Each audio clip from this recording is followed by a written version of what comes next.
সাধারণ মানুষের বিভিন্ন সরকারি প্রকল্পের সুবিধা এবং আবেদন সংক্রান্ত সমস্যা জানতে এবং দ্রুত সমাধানের লক্ষ্যে পরশুরা বিধানসভার রামমোহন 1 নম্বর গ্রাম পঞ্চায়েতে অনুষ্ঠিত হলো জনতার দরবার। বৃহস্পতিবারের এই কর্মসূচিতে এলাকার বিভিন্ন প্রান্ত থেকে বহু মানুষ উপস্থিত হয়ে তাদের অভাব অভিযোগ এবং বিভিন্ন সমস্যার কথা জানান।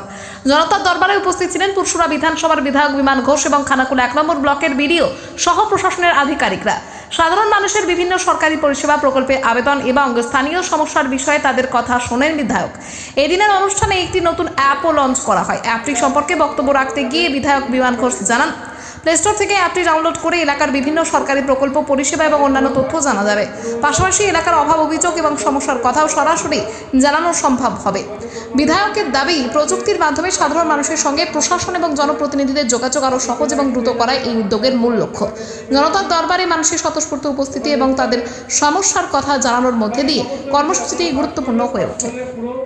এখন আপনার চোখের সামনে চলে আসবে এবং আপনি অনলাইনের মাধ্যমে করতে পারবেন ওয়েবসাইট থেকে। দ্বিতীয় হচ্ছে যে অ্যাপসটা আপনারা অক্টোবর মাসের 1 তারিখ থেকে অ্যাভেলেবেল পাবেন, সেই অ্যাপটার অলরেডি কাজ প্রায় সমাপ্তর দিকে আছে, কিন্তু সেটাকে আমরা প্লে স্টোরে নিয়ে যাওয়ার জন্য একটা নির্দিষ্ট সময় চাই। তো সেটা কাজ চলছে, আমরা সেপ্টেম্বরে সেই কাজ সমাপ্ত করব। অক্টোবরের 1 তারিখ থেকে পুরোপুরি আপনি প্লে স্টোরে সার্চ করলেই ওই অ্যাপকে আপলোড করে যে কোনো পুরপুরাবাসী সেই অ্যাপসের মাধ্যমে তাদের সমস্ত কথা এবং বিধায়কের সঙ্গে সম্পর্ক, কেউ যদি বাড়িতে বসে বসে অফিসে না গিয়ে রাখতে চান, তিনিও রাখতে পারবেন। যারা জানে, ফোন চালাতে জানে, এখন অনেকেই জানে, ওই অ্যাপসের মাধ্যমে আপনারা বিধায়কের সঙ্গে যোগাযোগ রাখতে পারবেন, কমপ্লেন করতে পারবেন, কমপ্লেনের সলিউশন দেখতে পাবেন। ওই অ্যাপ থেকে একটা আপনার নাম্বার দিয়ে রেজিস্টার করলে অ্যাপসে, সেই নাম্বারে আপনার মেসেজ যাবে, আপনাকে আপডেট দিতে থাকবে। আর এই অ্যাপসকে মেনটেন করবার জন্য আমি একটা অফিস তৈরি করেছি। সেই অফিস থেকে পুরো অ্যাপস মেনটেন হবে, অ্যাডমিন ওখানে বসে বসে পুরো সমস্যার সলিউশন থেকে শুরু করে সব কিছু করবে, শুধু স্পেশালি অ্যাপসটাকে মেনটেন করবার জন্য। দরবার জানাতে এসেছেন? আমি এর জন্য আসছি, ওই বাড়ির কোনো সমস্যার জন্য এর জন্য আসছি। আর অন্য কোনো টাকা পাচ্ছি না, তার জন্য আসছি। কোথা থেকে আসছেন দিদি? অন্য গ্রাম থেকে আসছি, খানাকুলা 1 নম্বর বলা। কি নাম আপনার? আমার নাম আফসানা বেগম।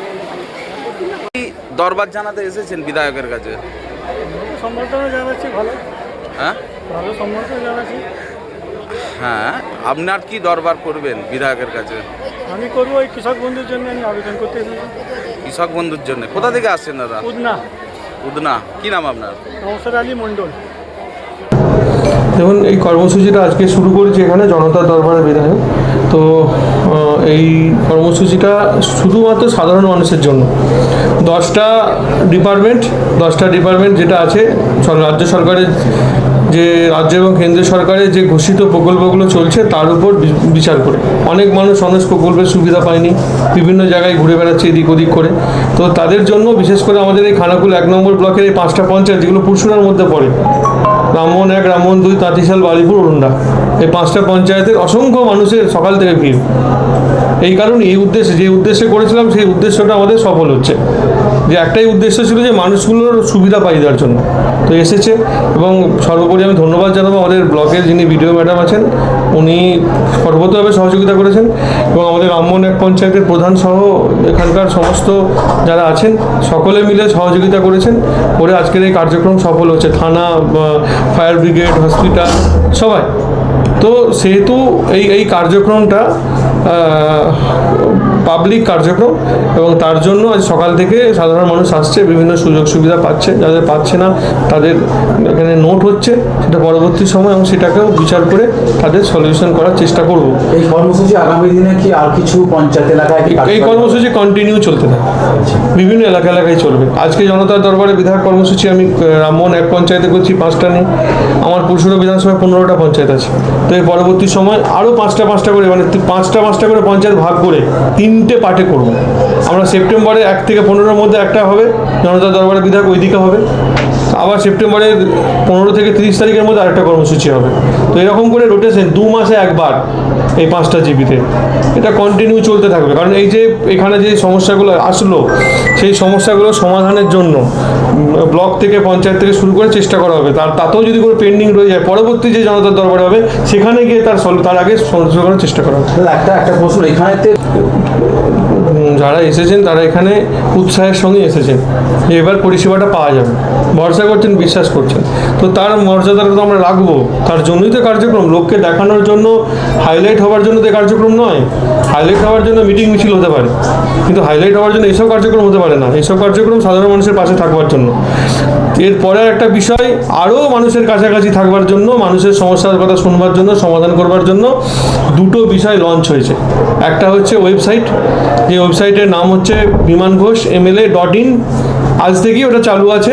আপনি সার্চ করলে ওয়েবসাইটের মধ্যে ঢুকে আপনার বিধায়ক অফিসের নাম্বার, বিধায়ক অফিসের ইমেল আইডি, বিধায়ক অফিসে কীভাবে যোগাযোগ করবেন বা আপনার কী প্রবলেম আছে সেই প্রবলেম ওখানে জানাতে পারবেন, তার উত্তরও পাবেন।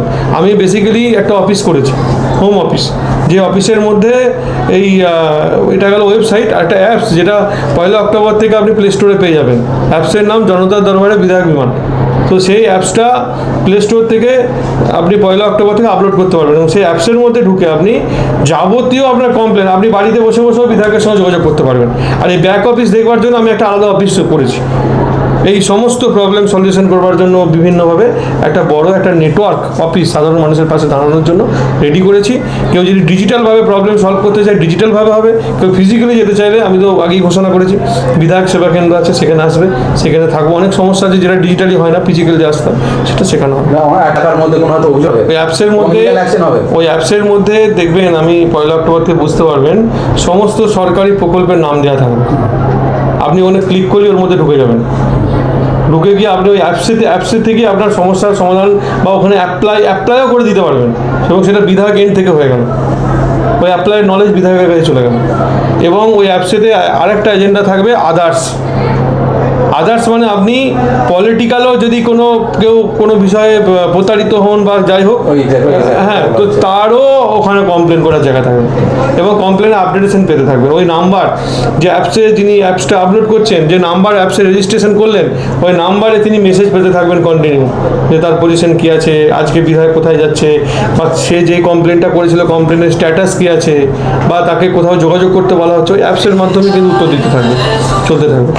তো মানুষের আরও কাছাকাছি পৌঁছানো। বিশেষ করে যে সমস্যা করে দেখা যাচ্ছে যে যারা ছাত্রছাত্রীরা ওবিসি একটা ছিল 2011 থেকে সরকার ঘোষণা করেছে যেগুলো বাতিল, সেই সমস্ত ছাত্রছাত্রীরা কিন্তু খুব অসহায়ের মতো ঘোরাঘুরি করছে, কারণ তারা ওবিসির টাকা পাবে কিনা তারা একটা কিন্তু ওটা নিয়ে আমি বিএলআরও এবং বিডিও দুজনের সাথে কথা বলেছি এগুলোকে মানে আপাতত যেগুলো মিনিমাইজ করে দেওয়ার জন্য। কারণ দেখুন এখন একটা সরকার চেঞ্জ হয়েছে, একটা সরকার এসছে, প্রথম দিকে একটু অসুবিধা হয়। যেমন ধরুন আয়ুষ্মান ভারত কার্ড আর স্বাস্থ্যসাথীর কার্ড বা মুখ্যমন্ত্রী স্বাস্থ্য বিমার কার্ড, এইটা নিয়ে একটা টানাপোড়েন চলছে। এগুলো মিটতে থাকবে, অপেক্ষা করুন, একটু সময় দিন, মিটে যাবে। আজকে সব থেকে বেশি ভিড় দেখা যাচ্ছে জব কার্ডে, নতুন কার্ডে করছে তো, সুযোগ সুবিধা পাচ্ছে তো, ফর্ম ভরছে, দিচ্ছে, সেই ফর্ম আমরা ব্লকে চলে যাবে, কোনো অসুবিধা নেই।